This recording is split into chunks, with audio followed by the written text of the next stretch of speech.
Well, a good Friday. Thank you for tuning in to the Gardeners Corner program. A Friday feature here on TV, Channel 10, located on Charter Communications, Channel 191, and also on WKRX 96.7 FM. My name is Rob Hall. Glad to have you along on the Gardeners Corner program. Brought to you today by Sandline Golf Cars, Our Pride Foods, the Red, White, and Bluegrass Festival, and T.G. Brooks Company.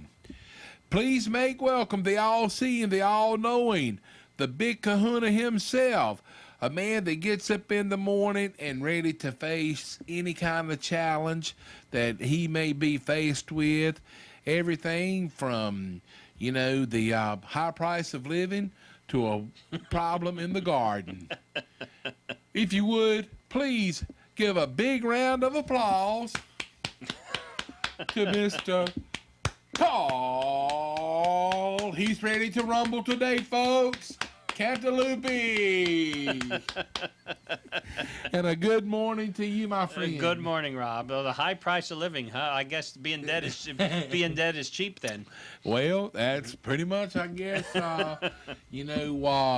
It does actually. Things kind of slow down, and Carl, but before we jump into the topic at hand, last week we paid kind of a tribute here on the Gardeners Corner program to the late Mr. Carroll Elliott, Mr. Don Carroll, and I did not think about it last week, but something that Dave Bratcher has told me numerous times. He said, broadcasters never die. They just lower their power. So I thought that was a pretty neat thing to say. So, but anyway, we're going to jump right on in and let you know that we are live on the radio today and live on TV. So if you've got a question for Carl about something in the garden, something in the landscape, put him to the test, and I think he will fare well, and he welcomes your questions. He certainly does. Hope I won't do a farewell. Well, Carl, let's kind of jump right in and just from kind of taking a look into your day-to-day duties with the Cooperative Extension Service. Have y'all been receiving any calls or anyone coming in about any kind of problems with tomatoes or any other vegetables? Yeah. In at this time of the year? Kilby was saying before that he spoke to a man that had a problem with his tomatoes, and just by his description, it sounds like this is what he has. This is a fungus disease called southern blight or southern stem blight. And the dead giveaway for this one is that if you look at the bottom of the stem where it enters the soil, you see this white, how it was described as white fuzzy growth on the stem. And this white fuzzy growth is actually mycelium. Mycelium are fungal strands, and that's what they look like. They look like white fuzzy materials at the soil line, and actually this fungus is present in the soil, and in order to get it, you had to have this fungus introduced to the soil, and more than likely this person probably has grown tomatoes in the same spot year after year after year. And this one is a tough one to get rid of after you get it, because as you see, here's another slide of it. You see the white fuzzy growths at the stem, and here's another one. I probably have this in another area of the slides. I don't have it real close up, but there's more of the fuzzy material. Okay, there it is. I was looking at it. If you look real close on the bottom of this stem, these little orange mustard seed-like structures are sitting right on top of the soil, right below the stem. And these mustard seed-like structures are called sclerotia. and they contain the spores of the fungus, and these can very easily overwinter in the soil. So you go ahead and plant new tomato plants in this affected soil, and you get this symptom. What the white matted fungus does is just girdles the stem, kills the plant. So the only way to get rid of this fungus is to rotate your plants. Do not plant any other members of the Solanaceae family in the same spot year after year. And the members of the Solanaceae family include tomato, pepper, eggplant, and potato. And I remember once, this was several years ago now, I went over to the Bahama area, and this very large backyard gardener had about 50 tomato plants, and that's all he planted year after year after year. And he got southern stem blight big time. And it really took over and really did a number on his plants. So, word to the wise is not to plant tomatoes in the same spot every year. Rotate your plants, and then that's the easiest way to control southern blight. And if you're planting in a garden, as Carl has suggested many times, before you even plant your garden, kind of make a little map of the layout of your garden, and then after you plant everything, kind of add that to your map of which rows you've got this planted in and that planted in, and save your map year to year. And maybe you can plant your tomatoes in a different part of the garden if it is somewhat a large garden. But if you're planting in a raised bedded area, you probably need to maybe construct another bed or something, to where you can rotate, your tomatoes and things like that. And as something Carl has always said, and I know when it's a lot of tomato plants in a garden and you disc the garden up, you plow the old tomato plants into the soil. But if you could, whenever you get rid of your old tomato plants, if you could just remove them off of your garden spot, and especially if you've got a raised garden bed, just remove them and discard them, somewhere. That's right. You don't want to put them into your compost pile, but just discard them. And that way, if it is in any disease in the tomato plant, you won't be putting it back into the soil. Yeah, well said. So, I tell you what, Carl, it's paying off. You preaching to me. I mean, I don't know how long it's been, but I have retained about a thimble full of information. So. Look, a little bit before the show today, Carl and I were just chit-chatting, and sir, yes, go right ahead. He says if it still has that fuzzy on it, will it still produce more tomatoes? Okay, the person that had the problem I was describing before had called in. Will the plant still continue to produce more tomatoes? And the answer is no. This will kill the plant really quick. And so the fungus will just persist and will actually girdle the plant stem and then just cause the whole plant to die. So that plant's life expectancy is very, very limited right now. Well, Carl, could it be any type of other mold or mildew or anything? It could be. If it was on top of the plant? It could be, but I'm just going by the description that I was given, and Right. That's the only thing that comes to mind that's crystal clear, because I've seen it many times. There was a tomato grower years ago in one of the counties that I work in that he was growing them on a commercial scale, and he planted tomatoes in the same spot because it was close to the road, and it was very handy for him, to go to that field and for customers to come in. But he paid for it big time with southern blight. Well, Carl, I was going to ask this question before. So if someone is suffering their plants are suffering from southern blight. If you spray it with fungicides or anything, No, that's it's not going to it's help. not going to help. But now, if this person that is experiencing a problem with something growing on their plants, if it is some type of fungus that you already see, is it too late to spray with the fungicides? Mm-hmm. So it is too late once you see it then. Okay. Yeah, because this will move inside the plant and effectively girdle the whole stem, and so the plant is kind of right now. You saw the picture of the slide I showed before. It's involved roughly half of the stem, and this fungus will continue to grow around the circumference of the stem and just kill it, outright.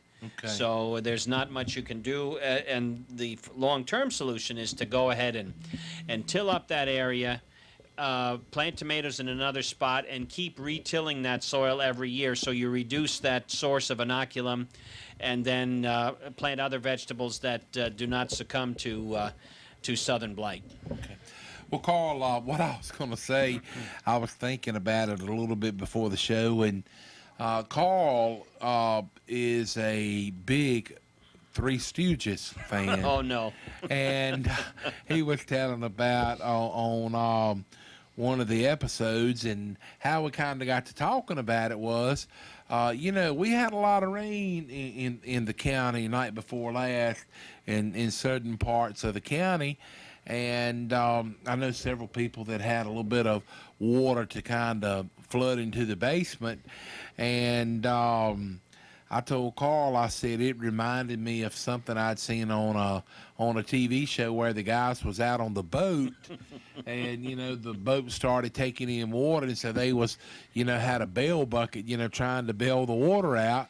And it made Carl think about one of the Three Stooges episodes, and you finished telling it, Carl. They're out in the boat, and the boat was taking on water, and Curly gets out this auger and starts drilling holes in the bottom of the boat. Mo asks him what he's doing. He said, "I'm trying to let the water out."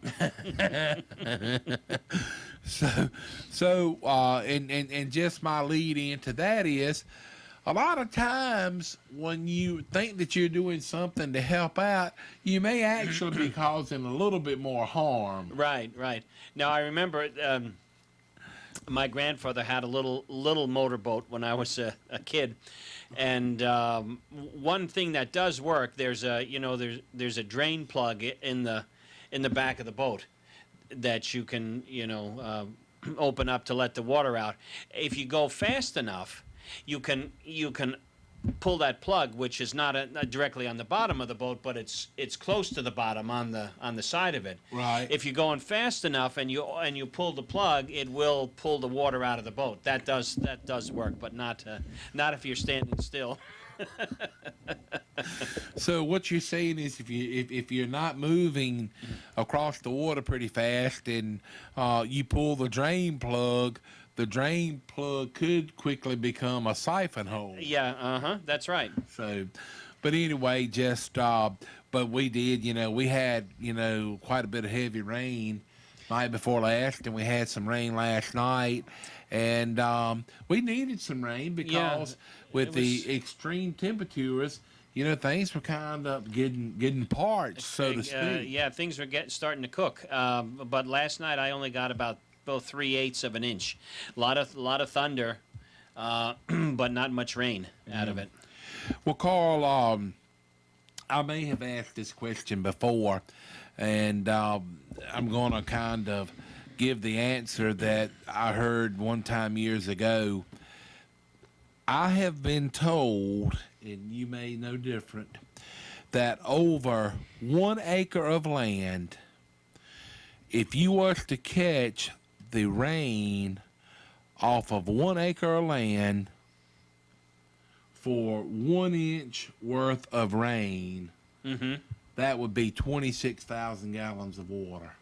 Have you ever heard anything like that? Yeah, that easy. I'm thinking it might even be more than that, because an acre is 43,560 square feet. That's 208 feet by 208 feet.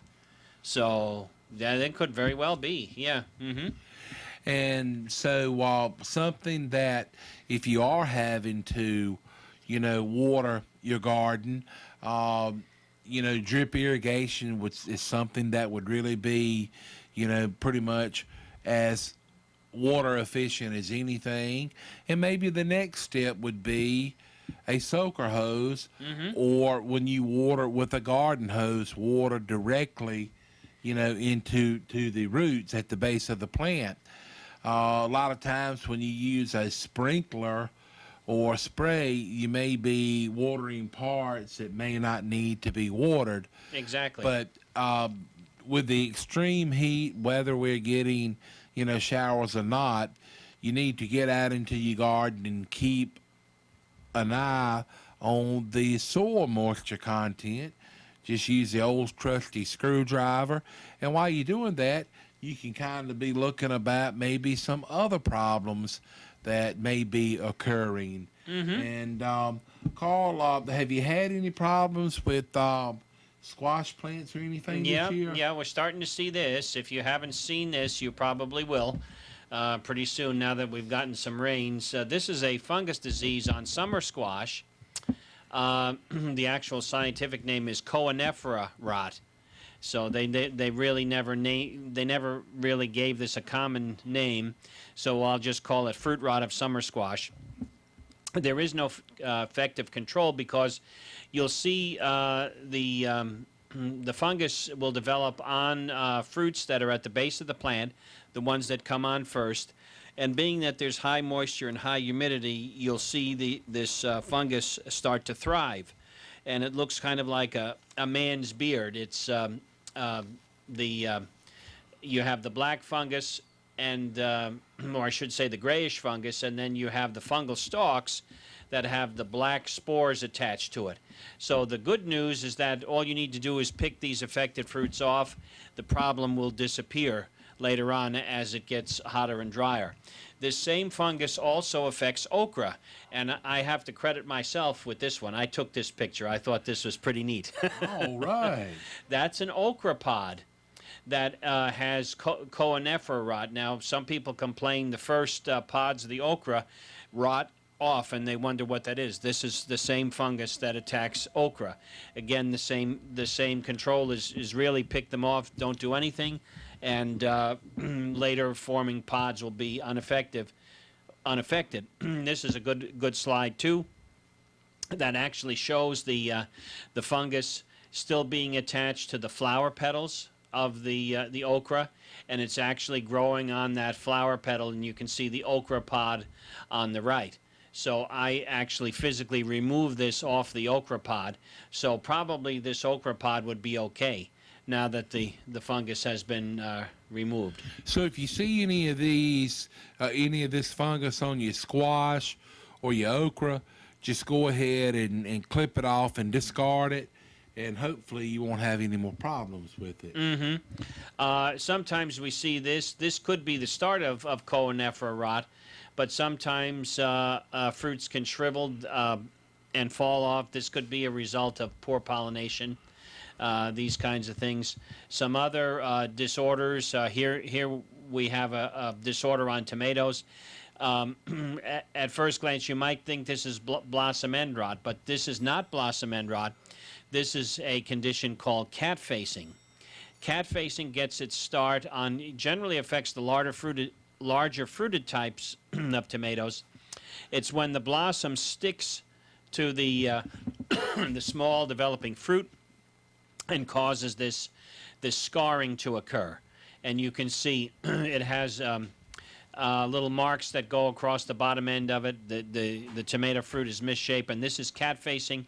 Not much you can do about this one either. You can pick these off and get rid of them, or these are edible. They just don't look well. Okay, do we have a call? I believe we do. Good morning. Thank you for calling the Gardener's Corner program. Yes. First of all, I want to say enjoy your show. Well, thank you. But I have a question about June bugs and crepe myrtles. What's good to defer them from getting on crepe myrtles? Well, there's nothing that's going to defer them. You just have to treat them when they come on the plant. Sevin, Sevin, or Carbaryl is the The chemical name, use Liquid 7. Don't use 7 Dust. Okay. The dust particles blow all over the place, and you get poor plant coverage. And it's also much more of a threat to honeybees if you use dust. So you can spray Liquid 7, and when it dries, it doesn't affect the bees. Is it better to spray like first thing in the morning or late in the evening, or? As far as controlling, if you've got June bugs or Japanese beetle, spray anytime you see them, just to control them, because what they do is they skeletonize the leaf. So anytime you see them, go ahead and spray. Okay, I didn't know because of the hot weather if it was a better time. No, and that's a misnomer. People think if they spray during the heat of the day, they're going to harm plants. Actually, the opposite is true. It actually will cool the plant down. The problem with spraying during the heat of the day, you'll get more water lost through evaporation than you would, early in the morning. And of course, it's always good not to have the plant leaves remain wet when nightfall is approaching, because that sets the plant up for getting fungus diseases. So. Okay. All right. Well, thank you very much. I appreciate it. All right. Appreciate Thanks for your calling. call. Thank you. Bye-bye. Call now, kind of in reference to the answer. Now, as far as spraying 7, it's okay to spray in the hot part of the day, but as we have talked about many times, if you're out spraying any kind of weed killers or anything like that, it's best not to spray in the hot part of the day of that. And the reason being, Carl can say the word and knows the terminology to use, to where sometimes in the hot part of the day, the air could be kind of inverted or something. And you can get inversions if the air is still, and then the herbicide particles hang in the air, and then once the air starts to move and recirculate the particles, the herbicide particles drift on and they attack other non-target plants. That's correct. So it's not good to spray during that time. But another thing too, I didn't think of before.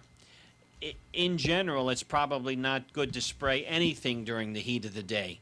Insecticides, fungicides, herbicides, especially insecticides and fungicides, because even insecticides and fungicides are applied to control insects and fungi, applying them during the heat of the day sometimes can cause plant injury. Even though they're not herbicides, they can still cause injury because the heat actually can cause some what we call phytotoxicity.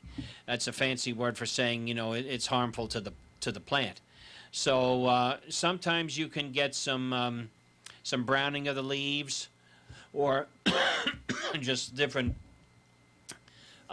leaf spots, and it's a result of phytotoxicity. It doesn't necessarily kill the plant, but just to be safe, go ahead and do the major part of your spraying early in the morning, so that the plant's leaves have a chance to dry, and you don't have that oppressive heat when you're spraying the plants as well. That can cause plant injury. Okay, and again, when spraying, for certain kind of insects, when using 7, use the water soluble 7, because the water soluble 7 is not nearly as bad on the bee population as the powder 7. The dust, yeah. And so, anyway, we're going to get a word on right now for one of our fine supporting sponsors. We'll take a trip out to Timberlake. We'll stop in at T.G. Brooks Company, in business since 1936. And with this upcoming weekend, Sunday being Father's Day and the first day of summer, why not grill out some of those hand-cut ribeyes from T.G. Brooks on the Grill? And Dad would enjoy it so much. And I bet if you asked your dad nice enough, he would probably grill them up for you. So let's take a trip to T.G. Brooks Company. What a terrific spring we had, and now June and July are here coming on us. These are the 2 months when we start to see the fruits of our spring labor in our yards and gardens. The planting season has been a good one, and yes, you still have time to plant vegetables and flowers for a summer of beauty. And when those gardens come in, T.G. Brooks Company has your jars in half pints, quarts, half gallons, plus pressure cookers, pressure canners, bath canners, strainers, funnels, and most other canning supplies. It's also still lawn and garden time. T.G. Brooks Company still have some tomato plants, and they have also vegetable plants of all kinds and garden seed and flowers ready to plant. T.G. Brooks Company has irrigation supplies, water hose, nozzles, sprinklers, and all that you need during the drier days. Reseed your lawn with clean, fresh seed, and they have the fertilizer and lime. They have the sprayers, both tank and backpack. And if you need mulch, they have it in stock in abundance, even triple ground mulch, and they have certified playground mulch at T.G. Brooks Company. They've got your insecticides for vegetables and fungicides. They have chemicals for your grass protection and bug protection, too, for home pest control. In fact, all your garden and home chemical needs are at one spot. No matter if you are the homeowner or you are a commercial landscaper, T.G. Brooks handles everybody with the same courteous service. They can arrange delivery, or you can pull in with your pickup truck or your trailer, and they'll load it up for you. The bag products they'll load up in your car or your van. After all the work is done, nothing tops off your day like a hand-cut ribeye steak cooked to your desired level on your grill. Make your way over to 411 Helena Maria Road in Timberlake and phone them at 364-2428. Always T.G. Brooks Company proudly serves the homeowner, the farmer, and people in construction. Have since 1936. They welcome folks from all over Person County, Rougemont, Northern Durham, and of course, Southern Person County.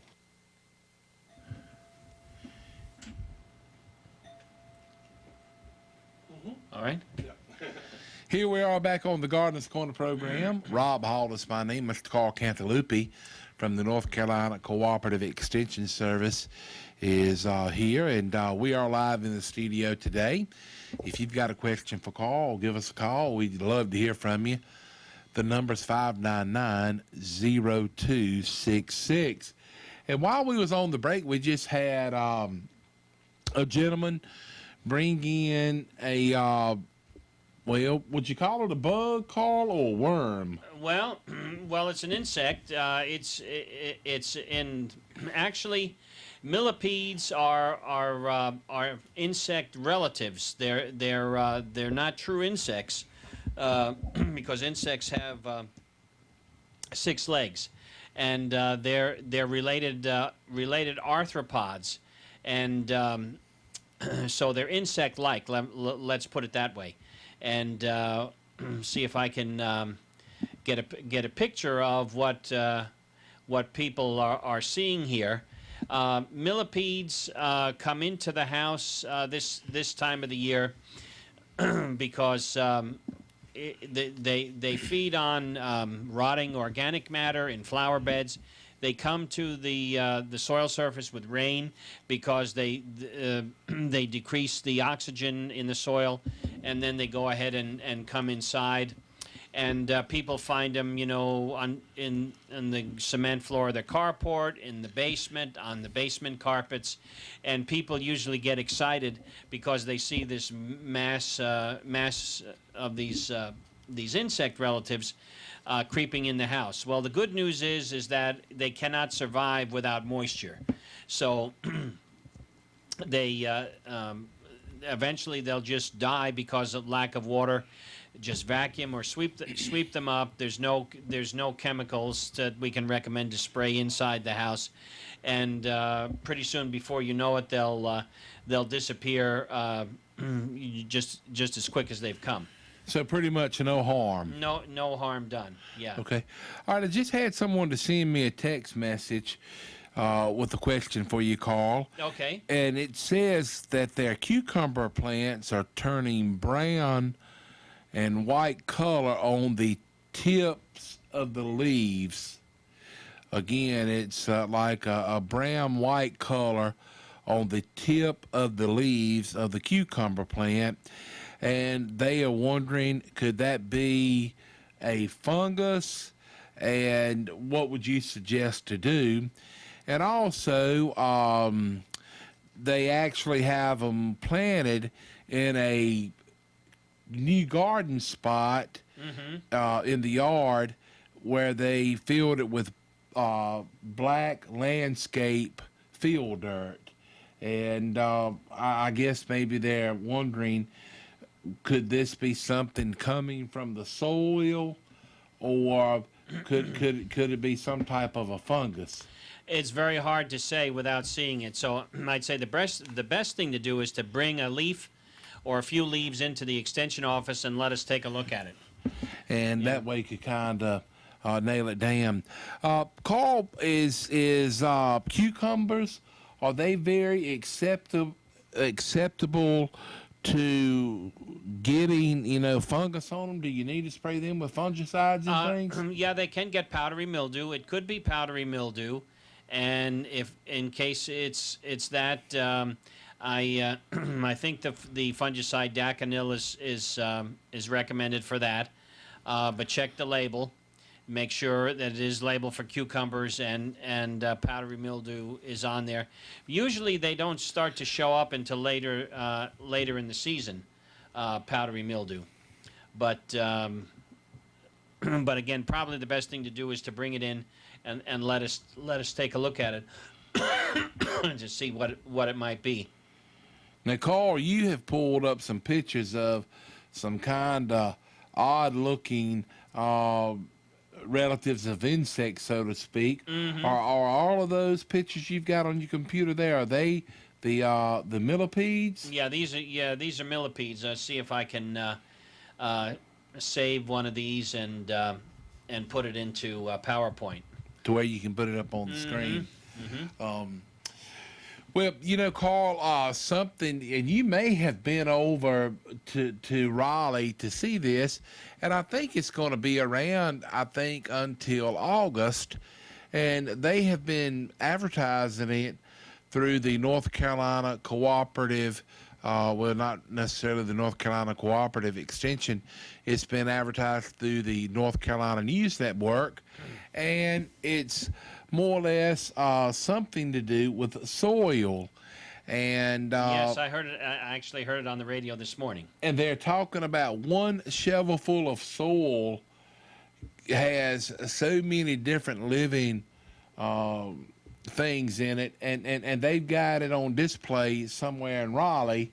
Are you very familiar with it, other than hearing the commercial? Other than hearing the commercial, no. But it looks like a very interesting exhibit. I might go down there myself and take a look at it. But it's a North Carolina Museum of Natural Science. Okay. And they said until August. It's only going to be there until August the 19th, I believe. But they talk about soils and the fascinating world of soils, because out of soil there's probably millions of microorganisms in the soil, and a lot of them are quite beneficial organisms to us. Probably the beneficial ones greatly outnumber the ones that are not beneficial. Right.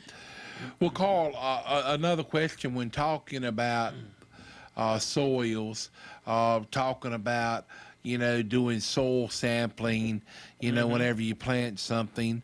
I was watching TV again within the last week or so, and it was a farming program on, and they was talking about, and this was out west somewhere, about you should do a soil sample to test for nematodes.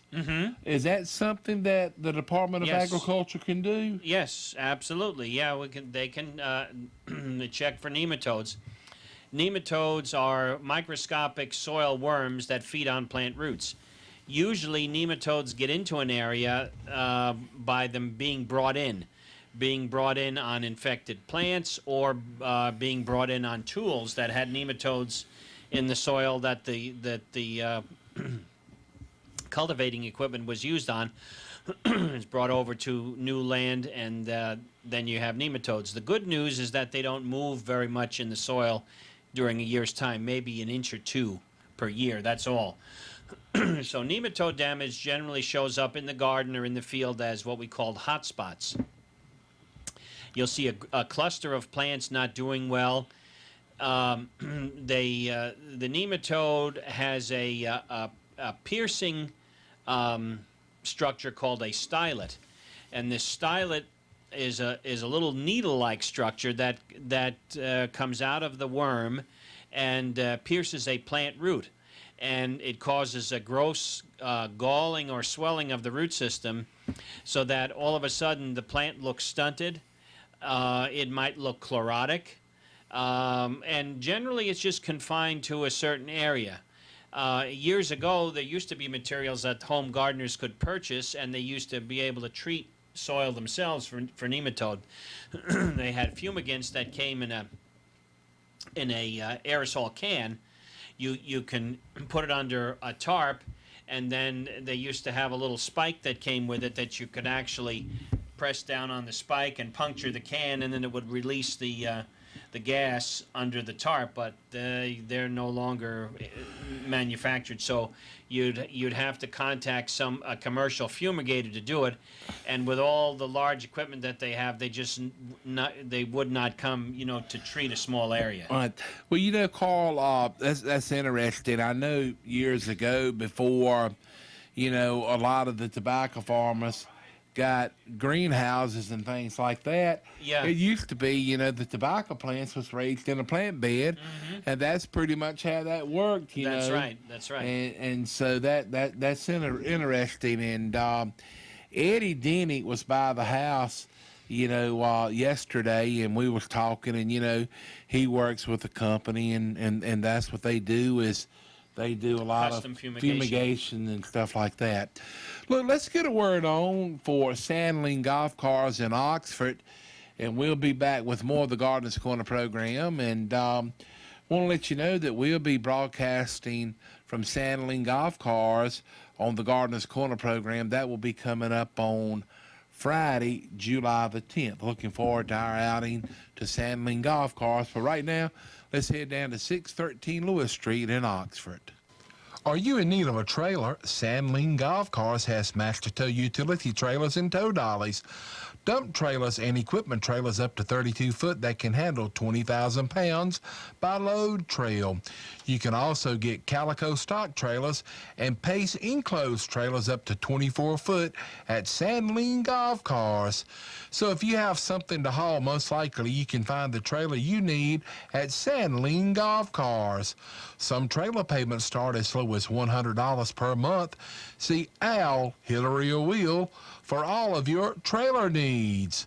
Call Sandling Golf Cars at 919-693-4626 or toll free 1-800-221-9267 or log on to sandlinggolfcars.com. Or better yet, stop in and see the friendly folks in Oxford, just off the bypass at Sandling Golf Cars. Open weekdays 8 a.m. until 5:30 p.m. and Saturdays 9 a.m. until 1 p.m. Call 919-693-4626 or toll free 1-800-221-9267. Sandling Golf Cars is a Trojan battery dealer, and they also have a full line of club car and easy-go golf cars, parts, and they also offer repair service on just about any brand of golf car. It's grilling season, and you would enjoy grilling out on a Wilmington grill from Sandling Golf Cars, 613 Lewis Street in Oxford. Here we are back on the Gardener's Corner program, and appreciate you all tuning in. My name is Rob Hall, Mr. Carl Cantalupi of the North Carolina Cooperative Extension Service. And this more or less announcement before Carl puts this next picture up on the TV.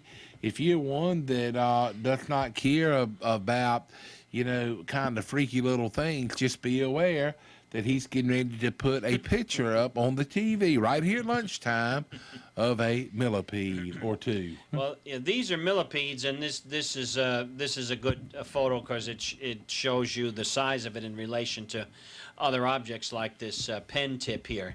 They can be long and flat, or they can be curled up in a ball, as you see on the upper left side of the slide here. But everybody freaks out.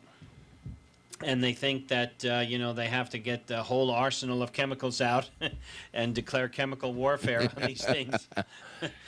But it's just, they're very cyclical, and it all depends on what happens outside. And once, if we get a heavy rain, the soil is, the air spaces, the pore spaces of the soil are filled up with water. It brings the millipedes up, and they start crawling on concrete surfaces, driveways, and into the house, and they can congregate, quite a few of them in a cluster, so that's enough to scare people to death. So the good news is that they're harmful. They don't bite or sting or anything like that. So the best thing to do is to vacuum or sweep them up and get rid of them, and then before you know it, they'll disappear just about as fast as they've come, because without moisture they can't survive. So they'll just dehydrate. So that's a very good story as far as I'm concerned. I agree. I agree. Just use the vacuum or the broom and a little dustpan, and you're kind of rid of them. So we need to get a word on for a couple of our other fine supporting sponsors here on the Gardener's Corner program. Let's take a trip and give a little bit of information about the Red, White, and Bluegrass Festival. That's going to be coming up in Morganton. It's going to be the week of 4th of July, and be a great family outing. So here's some more information from the Red, White, and Bluegrass Festival.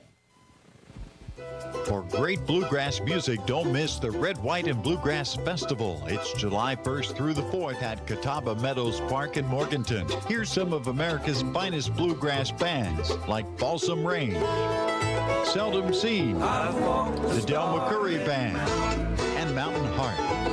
Purchase tickets at Comma or call 800-939-SHOW. For more info and online tickets, go to redwhiteandbluegrassfestival.com. Enjoy real American music July 1st through 4th at Catawba Meadows Park in Morganton. Log on to redwhiteandbluegrassfestival.com for more information and tickets. The Red, White, and Bluegrass Festival in Morganton, North Carolina, July 1st, 2nd, 3rd, and 4th. What we got? Here we are back on the Gardener's Corner program. We got a couple of calls.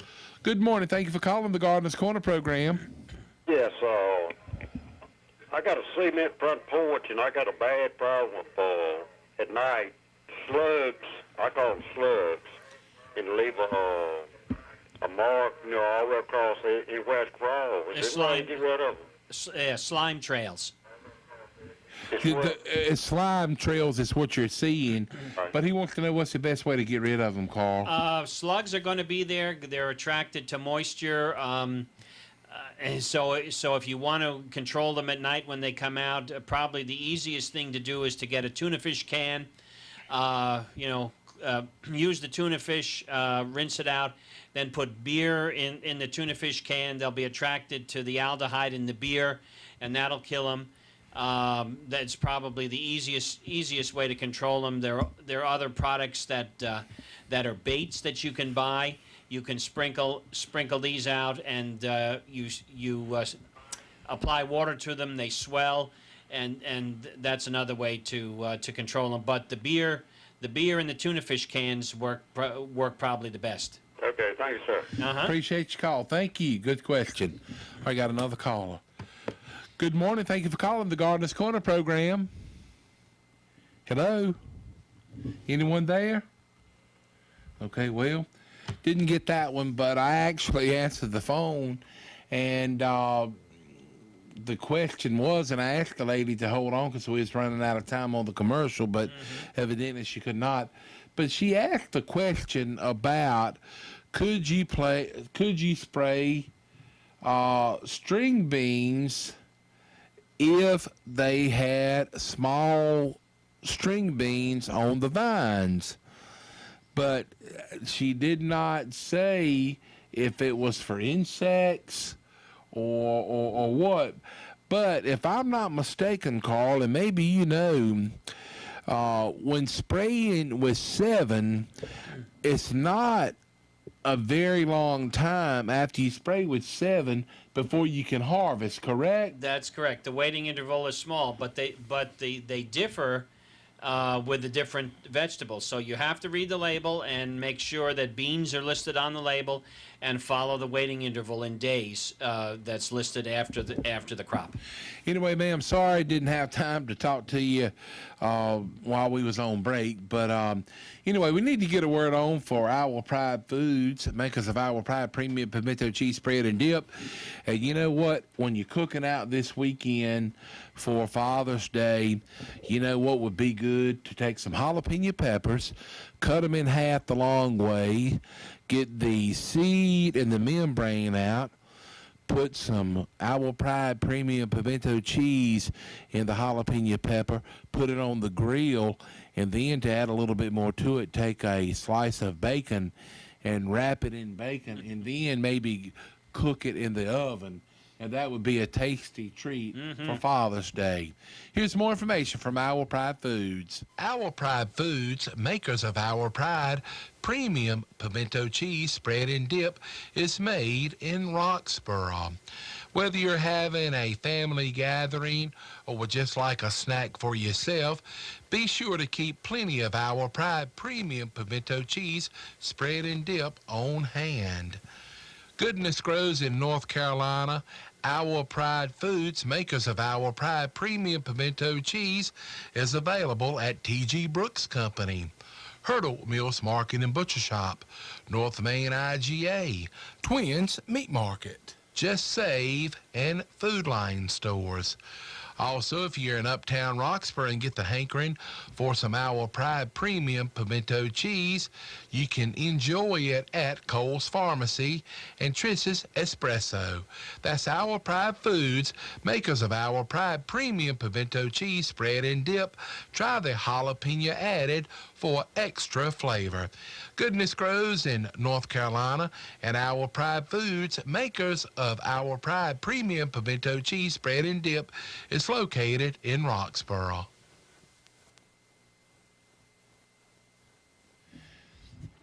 Okay, here we are back on the Gardener's Corner program. Just had someone to call and made me aware, which I didn't think about it.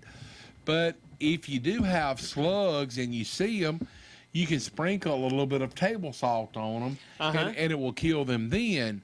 But I think the gentleman was just kind of seeing the aftermath. Exactly, the slime trails. Yeah. So anyway, that's going to about wrap it up for the Gardener's Corner program. Any closing remarks, Carl? No, just keep an eye on the weather, and just go out in your garden and look at your plants and try to nip things in the bud. If you have problems with insects and diseases, constant vigil is what you need to do in the garden so that you don't let insects and diseases ruin your gardening efforts. Okay. Again, thanks for tuning in to the Gardener's Corner program today, brought to you by Sandling Golf Cars, T.G. Brooks Company, Our Pride Foods, makers of Our Pride Premium Pimento Cheese Spread and Dip, and the Red, White, and Bluegrass Festival. Want to wish you and yours a happy and safe Father's Day weekend. And remember, Sunday is the first day of summer. So God bless, folks. Have a wonderful and safe weekend. And we look forward to another edition of the Gardener's Corner program next Friday.